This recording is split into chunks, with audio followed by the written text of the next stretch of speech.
इस वक्त हमारे साथ बातचीत करने के लिए मौजूद हैं विश्व हिंदू परिषद के कार्याध्यक्ष और रामलला मंदिर प्राण प्रतिष्ठा के एक यजमान श्री आलोक कुमार जी। उनसे बातचीत करते हैं। सर, इंडिया टीवी पे आपका बहुत बहुत स्वागत है। बहुत धन्यवाद। सर, पहले यजमान वाली जो आपकी भूमिका थी उस पर बात कर रहे हैं कि क्या कुछ रहा था। ये तो मेरे लिए अद्भुत अनुभव था। हम लोगों ने जो भगवान की सचल मूर्ति है, चांदी की मूर्ति, उसका पूजन किया और उनको कंधे पर पालकी उठा करके फूलों से सजे हुए सुंदर रामलला पूरे टेम्पल कॉम्प्लेक्स किया, एक पूरी परिक्रमा की। कंधे पर उस पालकी का रौद आते ही मन में इतनी विचित्र और अद्भुत अनुभूति होती थी। पर ये तो ऐसी चीज़ थी जो हमें लग रहा था कि ये सबसे बड़ी अनुभूति है। भगवान कहते थे नहीं नहीं और भी है। तो फिर वो हमें ले गए मंदिर के गर्भगृह में। तीन बातें होनी थी। भगवान का मिष्टान्न में वास होना था, शक्कर में। भगवान का अधिवास पुष्पों में होना था और फलों में भी होना था। अब भगवान को अगर फलों में वास कराना है या पुष्पों में वास कराना है तो भगवान के आसन तक जा कर के, चढ़ के जा कर के उनको हार समर्पित करना होगा, उनको बाकी चीज़ें समर्पित करनी होंगी।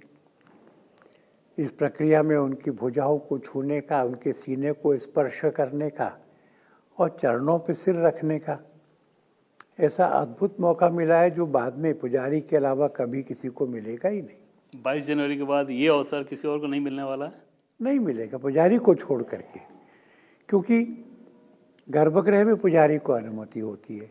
कोई गर्भगृह में आ भी जाए तो चरण छूने के अलावा पोडियम पर चढ़ करके वह तो कैसे हो सकता है।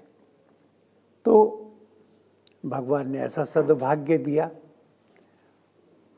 चारों वेदों के पारायण की पूजा हो रही है, मंत्र से अधिष्ठित सब काम हो रहा है, विधि विधान पूर्वक हो रहा है। 22 जनवरी को अगर मेहमानों की बात करें तो ये कितना बड़ा जमावड़ा होने वाला है, खास मेहमानों की जिनकी हम लोग बात करते हैं। इस बार खास के अलावा कोई नहीं आ रहा है।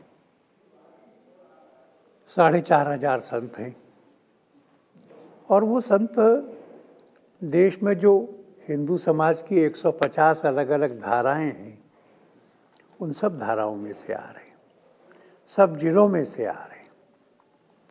अनुसूचित समाज, जाति और जनजाति, उनके संत भी अच्छी संख्या में आएंगे। सिख, बौद्ध, जैन धार्मिक परंपराओं के भी बड़े संत आ रहे हैं। जो बाकी 2,500 लोग आ रहे हैं वो इस देश का हुज हू है। जितने भी क्षेत्र सोचे जा सकते, उद्योग और व्यापार तो पहले ध्यान में आता है, शिक्षा, कला, संस्कृति, साहित्य, फिर वकील, चार्टर्ड अकाउंटेंट, जितने भी क्षेत्र सोचे जा सकते हैं, सेना, पुलिस, उसके सब बड़े लोग वो कल के कार्यक्रम में उपस्थित होंगे, 2,500। पर इस कार्यक्रम को देखने वाले लोग केवल यही नहीं होंगे। देश में और विश्व में 55 देशों में 5 लाख से ज़्यादा मंदिरों में ये कार्यक्रम देखा जाने वाला है। लोग इकट्ठा होंगे, रामधुन गाएंगे, विजय महामंत्र बोलेंगे, हनुमान चालीसा बोलेंगे, जिस देवता या देवी का मंदिर है उसकी उपासना करेंगे। फिर ये सारा दृश्य देखेंगे, बाद में भंडारा। ऐसा 7-8 करोड़ का समाज घर पर बैठकर नहीं, घर से निकलकर इकट्ठा होकर, और इकट्ठा होकर भी केवल बैठ के नहीं, आरती के समय खड़ा होकर। तो जैसे ये विश्व को घोषणा होगी कि हिंदू संगठित भी हो रहा है, जागृत भी हो रहा है और विश्व के कल्याण में अपना योगदान करने के लिए प्रस्तुत हो गया है। 22 तारीख कार्यक्रम की बात करें तो उस दिन प्रधानमंत्री के आगमन के बाद क्या क्या होने वाला है? प्रधानमंत्री जी के आगमन के बाद में अभिजीत मुहूर्त में ये प्राण प्रतिष्ठा कंक्लूड होगी। इस पूरी रस्म में जो अभी तक हो रही है, उनकी आंखों पर पट्टी बंधी है। आखिरी काम होता है उस पट्टी को हटाना, और उस पट्टी को हटाते ही ये जो सारी प्रक्रियाएं अब तक हुई हैं और करोड़ों करोड़ों हिंदुओं की श्रद्धा, अभी तक जो मूर्ति है उसमें प्राण प्रतिष्ठित कर देगी। फिर वो जीवित हो जाएगी। उसका जागना होगा, उसका सोना होगा, उसका भोजन होगा, उसका स्नान होगा, उसका श्रृंगार होगा। तो ये है प्राण प्रतिष्ठा होना। इस आखिरी एक्ट को प्रधानमंत्री जी राम भक्त के साधक के नाते से करेंगे। कुछ वक्तव्य होंगे। सर, बहुत सारी चर्चाएं चल रही हैं कि प्रधानमंत्री जी सरयू में स्नान भी करने वाले हैं या नहीं करने वाले, इस तरह के लेके बहुत सारे गॉसिप्स जिसे हम कहें वो चल रहा है। क्या है एक्चुअल पोजीशन? कुछ चीज़ों की डिटेल्स तब मालूम पड़ेंगी जब वो हो जाएंगी। मतलब समझा जाए कि ऐसा हो भी सकता है। आपको उस दिन मालूम पड़ जाएगा। इस पूरे कार्यक्रम की रूपरेखा की अगर बात करें तो ऐसा लगता है कि विश्व हिंदू परिषद ने इस अभियान को जिस रूप में लिया, उसमें खास तरीके से ध्यान रखा गया है कि ये एक उत्सव के तौर पर दिखे, किसी भी रूप में किसी उन्माद का मैसेज ना जाए या कोई विजय उल्लास मना रहे हैं उस तरह का कोई मैसेज ना जाए। कोई खास सोच? आपने बिल्कुल ठीक समझा है। पर यह बात भी है कि हम अब तक अपना उल्लास मिलकर प्रकट नहीं कर सके थे। जिस दिन ये निर्णय आना था, हमने देश भर में सूचना दी थी कि जीत जाएंगे तो इस जीत को विनम्रता से स्वीकार करना है। इसको हार और जीत जैसा लेना ही नहीं है।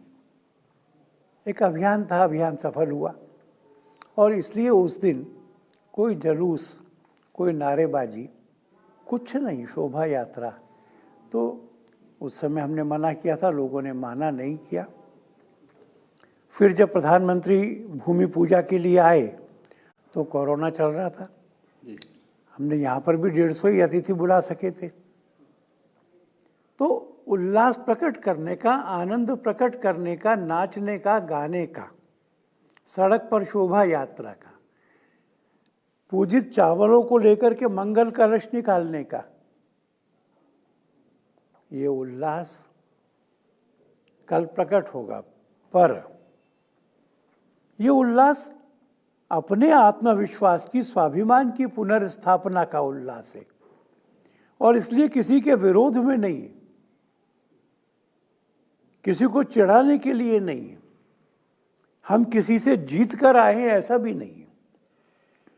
इसलिए अपने सारे कामों में एक धार्मिक शालीनता बरती जाएगी और किसी भी प्रकार से उत्तेजक हो ऐसा कुछ नहीं होगा।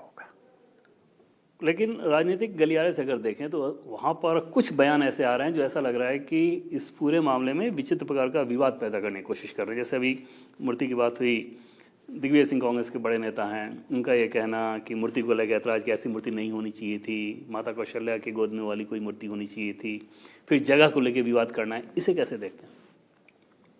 छोटे मन के लोग छोटे काम करते हैं। जहाँ जन्म हुआ था, जहाँ सेंट्रल टॉम्ब था, उसके नीचे जन्म स्थान था, वहीं पर गर्भगृह रहे। कुछ ऐसा सा है कि अगर माता की गोद में मूर्ति बनाते तो वो कहते 5 साल के बालक की होनी चाहिए थी। इसमें कुछ शास्त्र विरुद्ध नहीं है। शास्त्रों की आज्ञा और अनुमति और विधि तीनों का ध्यान में रखा गया है। इसलिए जो लोग कन्फ्यूज़न पैदा करने की चेष्टा कर रहे हैं, मुझे लगता है कि ये अच्छा नहीं है। जो आमंत्रण दिया जा रहा था उसमें कई सारी तस्वीरें हम लोगों ने देखी, कई वीडियो देखा, जिसमें कि बहुत ही कायदे से कोई वरिष्ठ व्यक्ति, आप जैसे लोग जा रहे हैं या किसी जिम्मेदार व्यक्ति कोई भेजा जा रहा है। उसके बावजूद वही पॉलिटिकल क्लास की मैं फिर से बात करूंगा, ये आया, किसी ने कुछ कहा कि मैं तो पहचानता नहीं था इसलिए मैंने लौटा दिया, कोई कह रहा है हम जाएंगे नहीं। इन सारी चीज़ों को कैसे देख रहे हैं आप? जिन्होंने कहा कि मैं पहचानता नहीं, उनके पास मैं गया नहीं था, पर 1 मिनट के लिए मान लो कि मैं जाता, तो मैं तो राम जन्मभूमि पर बने हुए मंदिर के प्राण प्रतिष्ठा का निमंत्रण लेके जाता। वो निमंत्रण मेरा नहीं है, वो ट्रस्ट का है। ट्रस्ट को सरकार ने बनाया है केंद्र की, और सुप्रीम कोर्ट के आदेश से बनाया है। तो वो मुझे नहीं जानते। ये तो ऐसा ही हो गया ना, जैसे कोई कहे कि मैं डाकिए को या डिलीवरी बॉय को या कोरियर बॉय को नहीं जानता, इसलिए मैं निमंत्रण नहीं लूँगा। ये तो हास्यास्पद सी बात हो गई। कुछ कन्फ्यूजन्स क्रिएट करने की चेष्टा हो रही है। एक और नाम, कांग्रेस पार्टी का बड़ा नाम, राहुल गांधी, वो ये कह रहे हैं कि मैं उस कार्यक्रम में इसलिए नहीं जा रहा हूँ क्योंकि वो विहिप आरएसएस का प्रोग्राम है और नरेंद्र मोदी सेंट्रिक प्रोग्राम बना दिया गया है। ये एक राजनीतिक कार्यक्रम है शुद्ध भाषा में। हम लोगों ने कांग्रेस से 3 लोगों को निमंत्रित किया था। उनके पार्लियामेंट्री पार्टी के चेयरपर्सन सोनिया जी को, विपक्ष के नेता को और पार्टी के अध्यक्ष को। इसलिए राहुल गांधी जी हमारा निमंत्रण डिक्लाइन करें, ऐसा मौका उनके पास नहीं है। अच्छा, राहुल गांधी को तो आप लोगों ने बुलाया नहीं था। और हमने, माने ट्रस्ट ने प्रधानमंत्री को बुलाया है, विपक्ष के नेता को भी बुलाया है, भाजपा अध्यक्ष को बुलाया है, अन्य बड़े दलों के अध्यक्षों को भी बुलाया है। स्केल से इवन है। और मैंने शायद आपके चैनल पे भी कहा था कि इनमें से कोई भी आएंगे तो हम उनका पूरा सम्मान करेंगे। अब अगर फील्ड में से बाकी सब लोग बाहर चले जाएंगे, एक ही दल जमा रहेगा, तो उसको क्रेडिट मिल जाएगा। कांग्रेस पार्टी के नेताओं को जब बुलाया गया था तो क्या उसमें आप भी गए थे उन लोगों का निमंत्रण देने? सोनिया गांधी की बात कर रहे हैं खासतौर पर। सोनिया जी के पास में नृपेंद्र शर्मा जी गए थे, नृपेंद्र मिश्रा जी, और मैं स्वयं खड़गे जी के पास गया था। जिस समय का अधीर रंजन जी से समय मिला, मैं दिल्ली में नहीं था, पर परिषद के और ट्रस्ट के बाकी लोग गए थे। मैं इस लिहाज से ये पूछ रहा था कि मुझे ये जानना था कि जब आपने निमंत्रण पत्र दिया तब मल्लिकार्जुन खड़गे ने क्या कुछ कहा था? वो एक शिष्ट व्यक्ति हैं। उन्होंने थोड़ा सत्कार भी किया, माने कॉफ़ी वगैरह पिलाई, मंदिरों के बारे में, श्रद्धा स्थानों के बारे में चर्चा हुई, और कहा कि मेरा बहुत प्रवास रहता है, कुछ पॉलिटिकल कंपल्शंस होती हैं, मैं देखता हूँ कि ये एडजस्ट हो पाएगा कि नहीं। इसके अलावा कोई ऐसी चीज़ नहीं कि हाँ ये एक राजनीतिक कार्यक्रम है, हम इसमें नहीं जाना चाहेंगे? मैं ऐसी अपेक्षा भी नहीं कर रहा था। वैसे तो उनका विश्व हिंदू परिषद के और राष्ट्रीय स्वयंसेवक संघ के किसी भी केंद्रीय नेता से मिलने का ये शायद पहला अवसर रहा होगा, पर उन्होंने शिष्टता बरती और कोई अप्रिय विषय वहाँ नहीं आया। अभी इस मंदिर को लेकर जिस प्रकार से अभियान विश्व हिंदू परिषद ने चलाया, अक्षत वगैरह वाले जो कार्यक्रम रहे, या 2014 के बाद संदर्भ में देखें तो इस दौर का जो हिंदुत्व है या हिंदुत्व किससे जुड़ी हुई जो चीज़ें हैं, उसको लेके पॉलिटिकल क्लास खासतौर पे जैसे रिएक्ट करता है या नहीं करता है, उसमें क्या बदलाव देखते हैं? मैं इसमें से एक हिपोक्रेसी भी देखता हूँ, पर मैं इस बात को मानता हूँ कि जैसे 1952 से या आज़ादी के बाद से नेहरू जी का जो नेहरूवियन सोशलिज्म था, उसमें वो सब बात उनको खराब लगती थी जो हिंदू बात थी। उन्होंने एक भाषण में कहा भी था कि मंदिरों में मेरा दम घुटता है, मुझे ताजमहल अच्छा लगता है। तो उस समय हिंदू या हिंदुत्व की बात करना ये राजनीति में एक टैबू था। ये नेहरू जी का कोट है कि मंदिरों में मेरा दम घुटता है जी। और इसको सोर्स के साथ बलबीर पुंज ने अपनी पुस्तक में छापा है। एक ऑफिशियल गवर्नमेंट प्रोग्राम में उन्होंने वैसा कहा था, और एक और पुस्तक में नेहरू जी को कोट किया गया है जिसमें उन्होंने कहा है कि राम और कृष्ण ने इस देश को क्या दिया है, गरीबी और अज्ञान के अलावा। पर जो पहला कोट मैंने आपको बताया कि मेरा दम घुटता है, that speech was delivered in an official programme. पर आज हिंदुत्व राजनीति के केंद्र में है, इसलिए चाहे ममता जी का मुस्लिम वोट कैसा भी हो, उनको चुनाव सभा में चंडी पाठ करना पड़ता है, केजरीवाल को हनुमान चालीसा करनी पड़ती है, कांग्रेस का केंद्रीय नेतृत्व कहता है कि हम नहीं जाएंगे, वी डिक्लाइन, तो सारा प्रदेश नेतृत्व सरयू में डुबकी लगाने के लिए और रामलला के दर्शन के लिए अयोध्या में आ जाता है। एक सीरियस डिस्कनेक्ट है लीडरशिप का उसके अपने काडर से, और इसलिए कोई कोई पार्टी सुंदरकांड के पाठ करा रही है आजकल। आज हिंदुत्व कोई चाहे या ना चाहे सेंटर में है, और इसको अपमानित करके कोई चुनाव लड़ने के नहीं सोच सकता। इसकी सबसे बड़ी वजह क्या देखते हैं आपकी? आखिर ऐसा क्या हुआ? क्योंकि हिंदुओं की संख्या की अगर बात करें तो पहले जो थी वो अभी ये, तो इसमें एक ऐसा क्या बदलाव आ गया कि ये हुआ कि सोच बदली?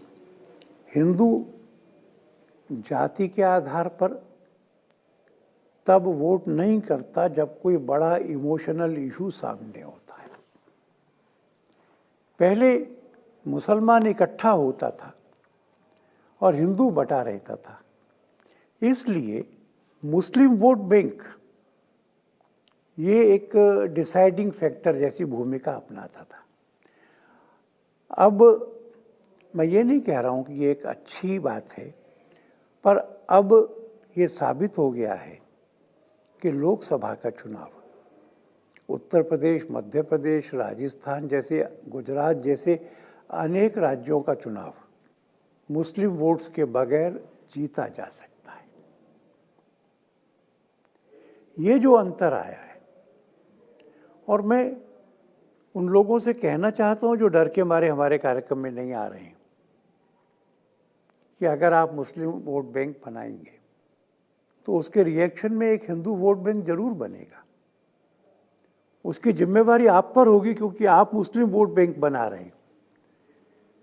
और अगर हिंदू वोट बैंक खड़ा होता है, कंसोलिडेट होता है, तो इसका फायदा भाजपा को होता है। देश के लिए ये अच्छा नहीं है। देश के लिए ये अच्छा नहीं है कि लोग धार्मिक ध्रुवीकरण करके वोट करें। पर आज मुस्लिम वोट बैंक को कंसोलिडेट करना राजनीति में जीतने की संभावनाएं पैदा नहीं कर रहा है।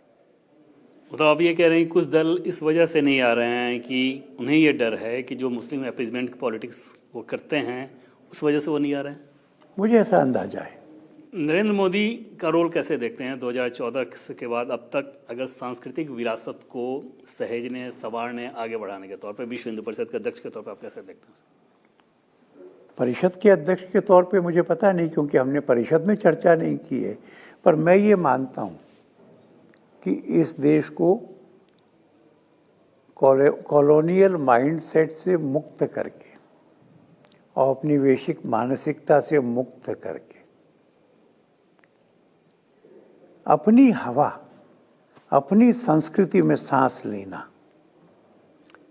अपने मूल्यों का सम्मान करना, अपनी संस्कृति और परंपरा के आधार पर देश की प्रगति का प्रयत्न करना, इस संबंध में नरेंद्र मोदी की सरकार सफल रही है, और इस विषय में उसका सम्मान किया जाना चाहिए। कुछ दल जाहिर तौर पे जिनके पास बहुत ज़्यादा जनाधार नहीं, लोकसभा चुनाव में तो हारते हैं, दूसरी तरफ एक सेक्शन जो सो कॉल्ड इंटेलेक्चुअल होते हैं, वो इन सारी चीज़ों का, जैसे ऐसे मसले को अयोध्या को लेकर वो कहेंगे कि डिविजिव पॉलिटिक्स करने की कोशिश की जा रही है।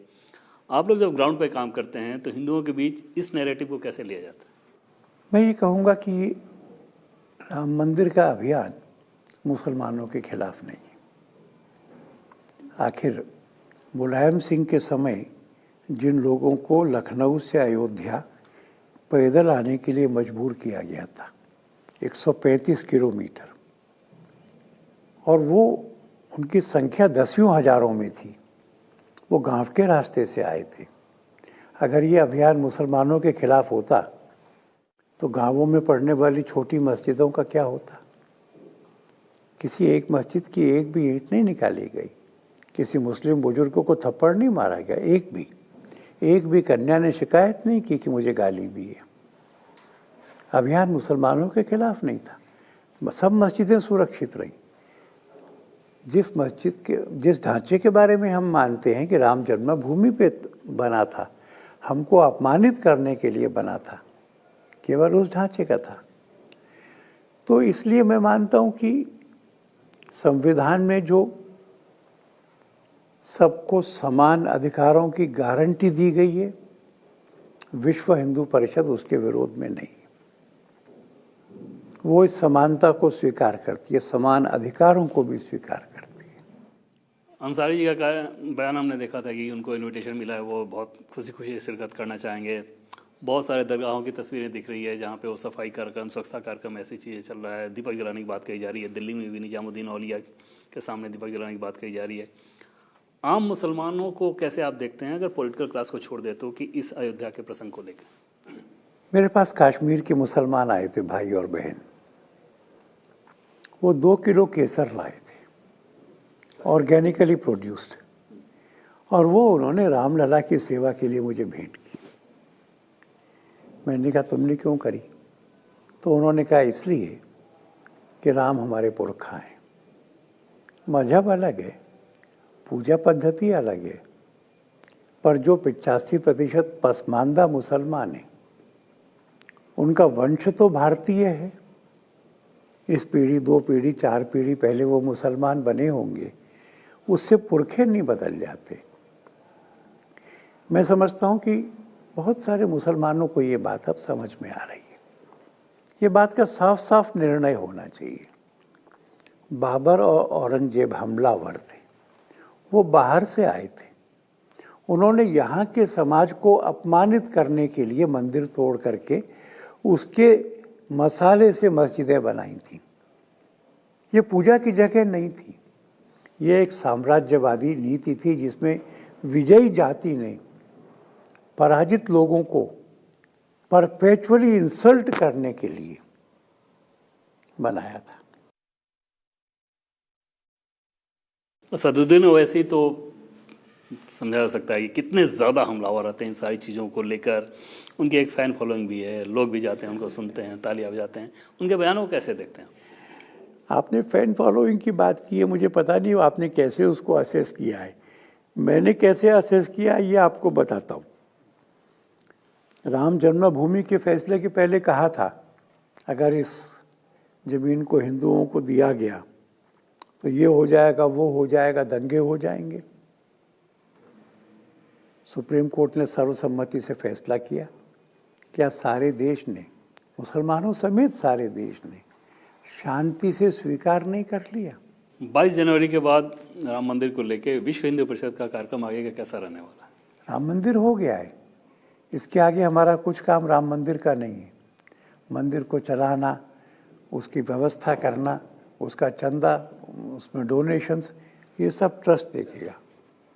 मैं अगर एक वाक्य में कहूँ कि हम क्या करेंगे, तो हम राम मंदिर से राम राज्य की यात्रा करेंगे।